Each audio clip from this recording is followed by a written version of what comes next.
Bonjour à tous et bienvenue dans cette nouvelle vidéo, une grosse vidéo aujourd'hui, je vais pas vous cacher, tout simplement parce que j'ai envie de vous faire part de mes réflexions, de mes trouvailles concernant l'avenir du MCU et de ce qui va lier le tout. Car le MCU est clairement relancé, notamment grâce à la fin de Loki, on sort clairement de l'arc de l'infini pour rentrer dans celui du multivers, du cosmique, des réalités, et il y a clairement plein de choses intéressantes à dire et à théoriser. Nous avons déjà émis beaucoup de mystères via Loki, d'ailleurs je vous invite à voir les deux précédentes vidéos, car ce qu'on va faire aujourd'hui c'est un petit peu la suite, entre guillemets. Il est temps, on va dire, de rentrer dans du concret, du post-Loki, comme je vous avais promis avec Spider-Man 3, Doctor Strange 2, etc., etc. Et bien évidemment, n'hésitez pas à vous abonner à la chaîne, vous êtes déjà 82 000, un très grand merci à vous, sincèrement. Il y a clairement plein de vidéos à faire, d'autres sujets à théoriser, etc. Et j'ai clairement envie de partager ça avec vous. Pour commencer la réflexion, je ne pouvais pas avoir meilleure introduction pour la vidéo, c'est la fameuse théorie reliant WandaVision et Loki. Vous avez été nombreux, mais vraiment nombreux à m'en parler, et je vais vous dire clairement ce que j'en pense, et on va voir que ça peut découler sur de belles choses. Tiens d'ailleurs, je préfère le préciser comme ça dès maintenant, le temps que je m'en rappelle, mais évidemment, tout ce que je vous dis, etc., c'est personnel, c'est ma vision des choses. Ce sont simplement mes idées, mes réflexions, et il est possible que rien ne soit vrai. Je me base simplement sur les comics et les dernières informations que nous avons sur le MCU, comme des déclarations, etc.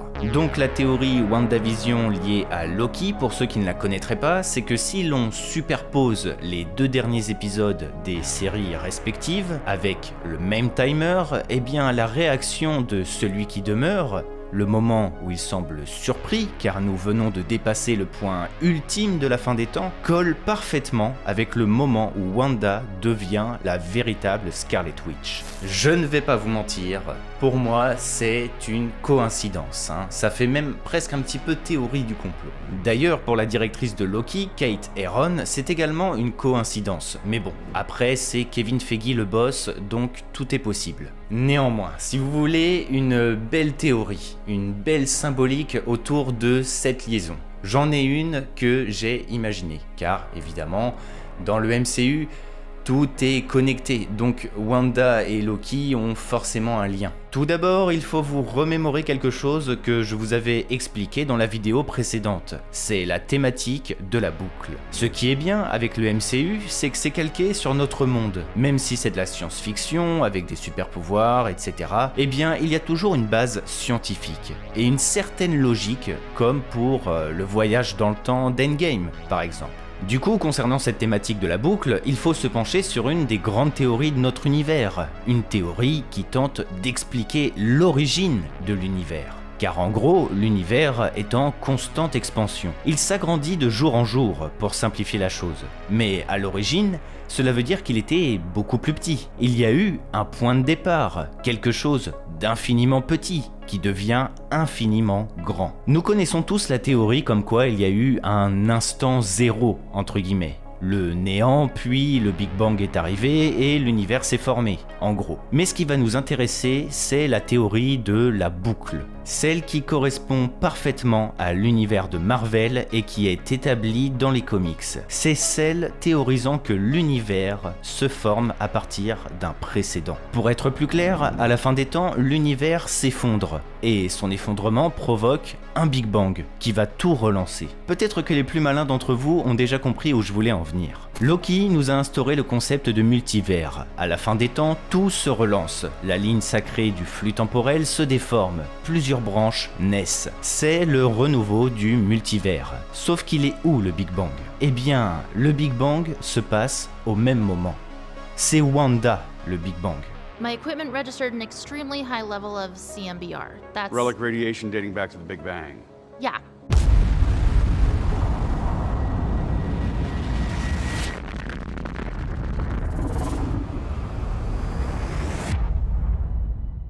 Bon, évidemment c'est plus une symbolique qu'autre chose, hein. Ne me faites pas dire ce que je n'ai pas dit. La scène de Celui qui demeure et de WandaVision ne se passe pas au même moment, surtout que nous sommes dans la citadelle de la fin des temps, donc bien loin de l'époque de Wanda, et il n'y a pas de raison que Celui qui demeure réagisse à Wanda devenue la Scarlet Witch. Précisément, mais plutôt au flux temporel qui se détache. En revanche, la thématique et la symbolique sont là. Wanda est la Scarlet Witch, et la Scarlet Witch est la sorcière ultime, avec un pouvoir démesuré, tellement démesuré qu'aucun sorcier ne pensait qu'il existait vraiment. Un pouvoir qui provient de la création de l'univers, qui est lié au Big Bang, et qui est capable de tordre l'espace, déformer la réalité, et même anéantir le cosmos.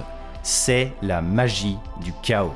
Donc oui, Wanda symbolise le Big Bang. Elle est capable de créer, lier, modifier les réalités et voyager entre. Mais elle ne le sait pas encore. Et c'est là toute la finalité de WandaVision. Wanda a le pouvoir, mais n'a pas le savoir. You can't win, Wanda. Power isn't your problem, it's knowledge.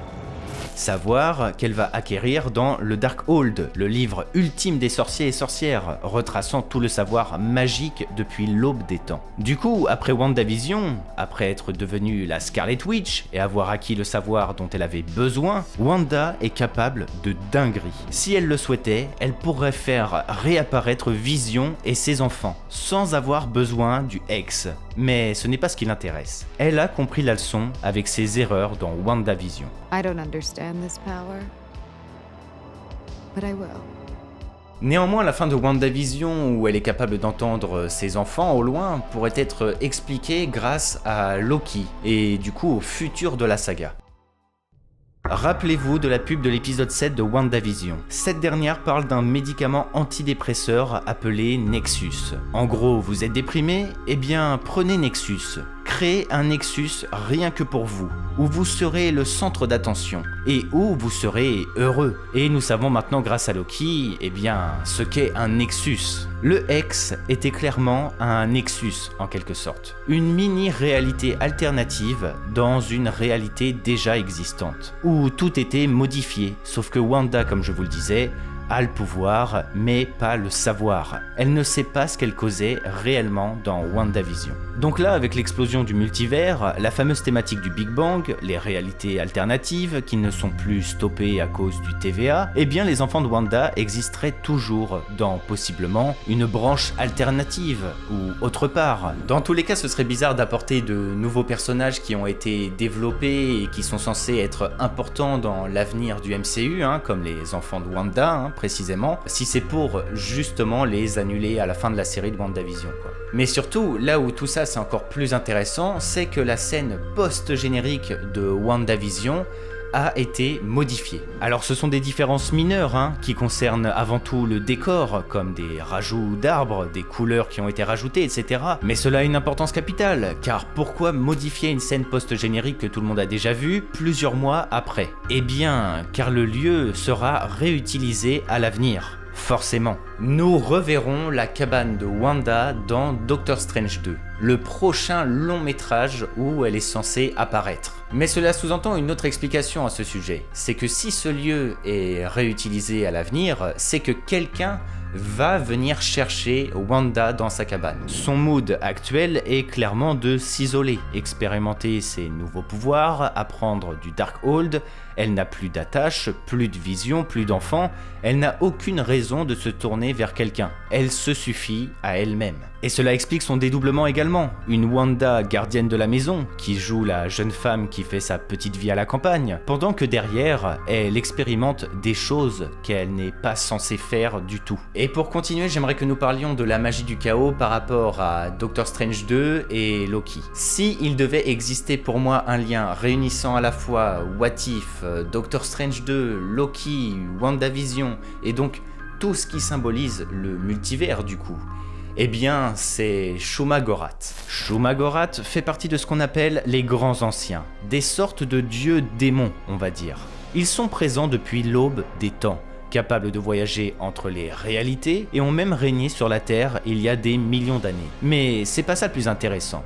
Ça, c'était le contexte. Le plus intéressant est que déjà, Shuma-Gorath fait partie des leaders, des grands anciens, donc GG à lui, mais surtout, les grands anciens sont à l'origine de la magie du chaos. Et là, le lien avec Wanda est parfait, puisque nous n'avons pas d'explication précise sur pourquoi Wanda est la Scarlet Witch. Scarlet Witch qui ne naît pas Scarlet Witch, mais qui le devient, qui est forgé pour la devenir. Et cela rejoint une explication que je vous avais donnée à l'époque de WandaVision, c'est que pour moi, Wanda, dans la scène post-générique, s'est logée dans Wundagore. Le mont Wundagore est une montagne située dans l'Europe de l'Est, et c'est un lieu très important dans l'histoire de Wanda, car Wundagore est le lieu où est enfermé Chthon, un autre grand ancien encore plus grand que Shuma-Gorath, et qui est à l'origine du pouvoir du chaos, et qui a transmis justement ce fameux pouvoir à Wanda, à sa naissance, dans le but qu'à l'avenir, il puisse revenir grâce à elle. Et comme je vous disais, le cadre est trop parfait, et trop précis pour que ce ne soit pas une référence à ça. Le truc, c'est qu'étant donné que nous sommes dans le MCU, tout est réécrit, remanié et revu pour être adapté à l'écran. L'exemple récent, le plus parlant, est Celui qui demeure, qui est une fusion d'Immortus, un variant de Nathaniel Richards, et de Celui qui demeure, justement, le directeur du TVA. Et bien à l'époque, je vous parlais de la possible apparition de Chthon en tant que prochain vilain de Doctor Strange 2. Un vilain qui aurait pu lier à la fois Wanda et Strange pour ce fameux film. Et bien si justement, l'histoire de Chthon fusionnait avec Shuma-Gorath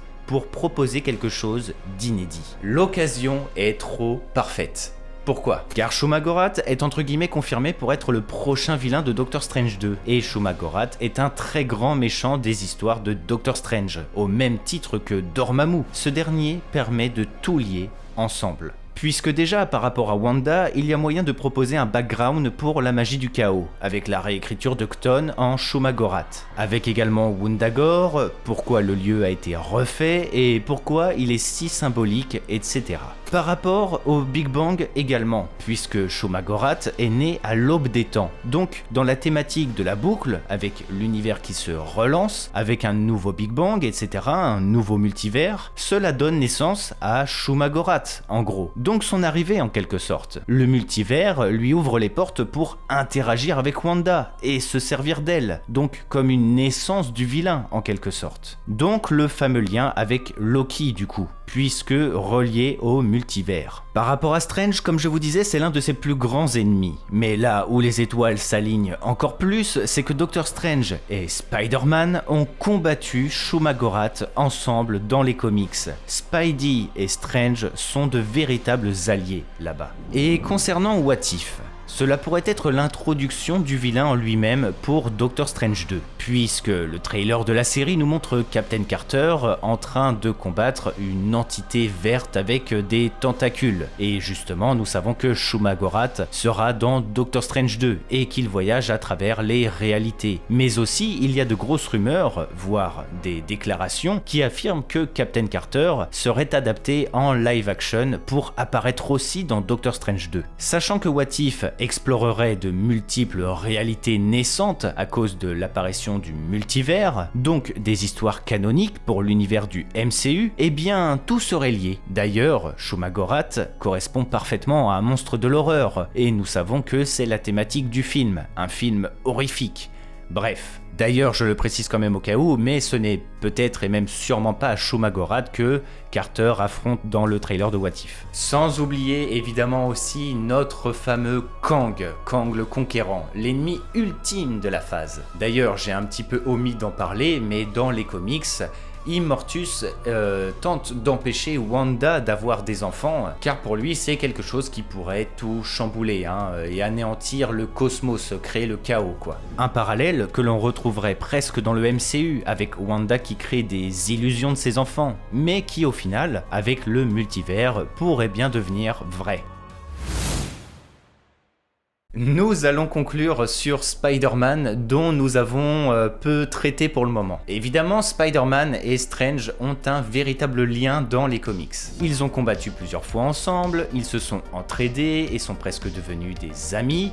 Du moins, un profond respect existe entre les deux personnages, donc le feat est attendu. Néanmoins, je vous avoue avoir un petit problème concernant Spider-Man No Way Home.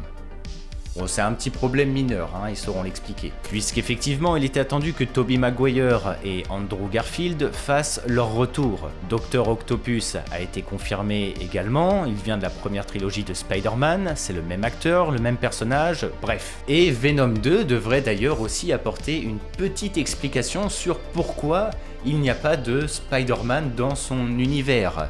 Donc on comprend à moitié que ce serait possiblement Tom Holland, le Spider-Man que l'on connaît. Bon, bref quoi, c'est vraiment un beau bazar. Et justement, le problème que j'ai par rapport à ça, c'est que cette manœuvre entre deux studios, eh bien cela ne concerne plus le multivers, mais l'omnivers. En gros, le multivers, c'est ce qu'on a dans le MCU, des réalités, des branches, etc. Et l'omnivers, c'est la liaison entre deux univers cinématographiques complètement différents. Du genre un film réunissant les héros de Marvel Studios et Disney avec ceux de Sony, avec les Spidey par exemple. Ou encore Warner avec les héros de DC Comics, etc. etc. C'est genre le quatrième mur défoncé quoi. Bref, en vrai je chipote, ils vont certainement trouver une bonne explication et ils vont gérer la chose comme d'habitude. Par contre, le marketing de Sony là en ce moment, ça s'accélère énormément, vraiment de plus en plus.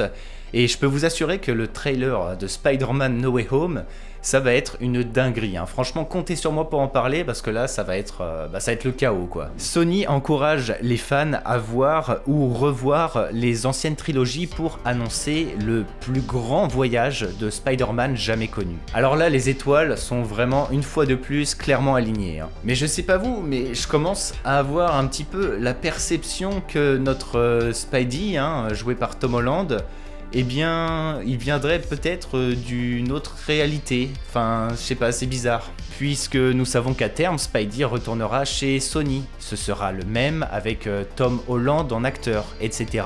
Et bizarrement, tout le background iconique de Spider-Man est absent dans le MCU. Pas de grosses révélations sur l'origine de ses pouvoirs, pas d'Oncle Ben. Sony veut expliquer pourquoi dans la réalité de Venom, il n'y a pas de Spider-Man. Et ça sent l'entourloupe un peu. Non, j'avoue, je pars un petit peu loin quand même, mais c'est tellement inédit cette situation. Cependant, si Marvel et Sony réussissent à conserver leur accord, il y a clairement moyen d'avoir de grosses dingueries, franchement, et tout ça simplement grâce au multivers. Le cas des Sinister Six est déjà une preuve en lui-même, mais le cas de Venom aussi. Et je vous en avais déjà parlé aussi dans ma vidéo dédiée, mais Sony a les moyens de développer des films de super vilains de leur côté qui joueront par la suite dans le MCU. Une stratégie marketing incroyable pour Sony car cela obligerait les fans du MCU, qui sont en très grand nombre, à regarder les films de chez Sony du coup. Bah oui, si on nous annonce, admettons que Venom, joué par Tom Hardy, va apparaître dans le MCU le temps d'un film, grâce à une réalité alternative, eh bien les gens vont aller voir Venom 1 et 2. Pareil pour les anciennes trilogies, ou encore les Sinister Six, dont le projet d'un film dédié est prévu depuis des années,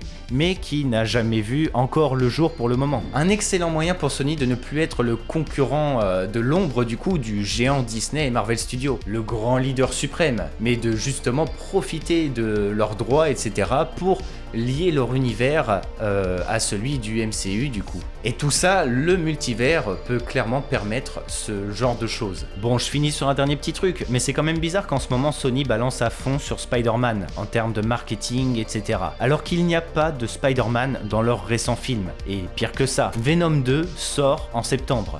Et ils en parlent moins que Spidey actuellement, alors que Spider-Man 3 est prévu pour décembre. Bon bref, on va s'arrêter là. Je vous avais prévenu, ça allait être une grosse vidéo, mais franchement, j'en avais besoin, clairement. J'avais trop envie de partager toutes mes pensées avec vous, mes réflexions, tous mes ressentis, mes idées, etc. Bref, j'espère que ça vous a hypé et que cela vous a intéressé, évidemment. Comme toujours, je vous ai proposé quelque chose de personnel et qui traduit ma perception des choses. À vous, du coup, de me dire en commentaire vos idées, vos ressentis concernant tout ça, le multivers et tout, WandaVision, etc. Je sens que ça va donner naissance à de gros pavés intéressants à lire. D'ailleurs, j'en parle peu en vidéo, mais si ça vous intéresse, j'ai un Discord où, avec plusieurs personnes justement de la chaîne, etc., on parle déjà un petit peu de tous ces sujets et tout quoi. Dans tous les cas, j'ai très hâte de voir la suite des événements, de continuer à en parler avec vous, de partager avec vous, donc voilà, n'hésitez pas à vous abonner à la chaîne justement pour